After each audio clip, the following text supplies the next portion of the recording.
Well, smoking, for example, is very commonly used. You can see, as I said in the beginning, I think it's still the third most commonly grown plant in the world. Mm. Um,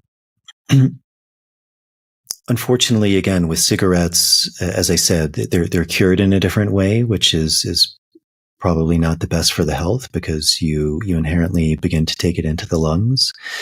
Yeah. Often it's grown with pesticides, herbicides, which I think people are also having a bigger understanding of what chemicals can do to our bodies. Probably not ideal.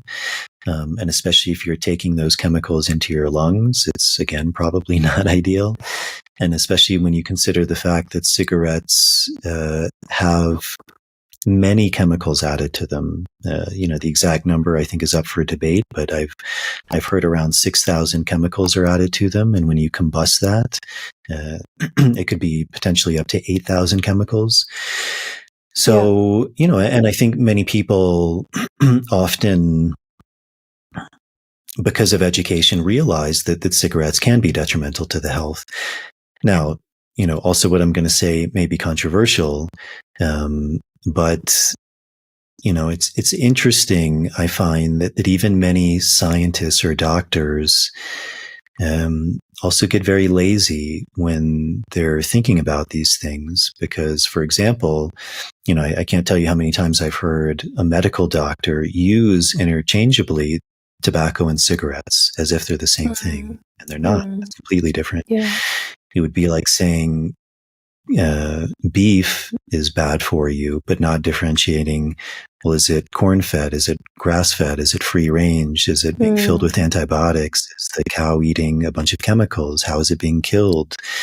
How are you eating it? Are you eating it in a hamburger with processed white bread that's filled with sugar and hydrogenated oils? So it's very lazy thinking. And what I would say about that is most of our medicine today, and allopathic medicine, is still plant derived. And if it's not directly derived from plants, it's synthesized from something that was discovered in the plant kingdom.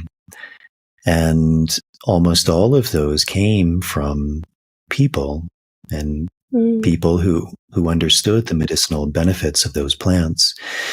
And the people who traditionally work with tobacco don't view tobacco as poison at all.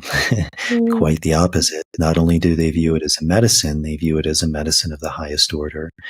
And so I think to ignore that would also be very naive. And even, in the West, there is, I think, a lot more research now into the medicinal benefits of certain alkaloids in tobacco, for example, nicotine, the neurogenerative effects of that, the beneficial effects for certain neurological conditions. But that's probably, again, another podcast.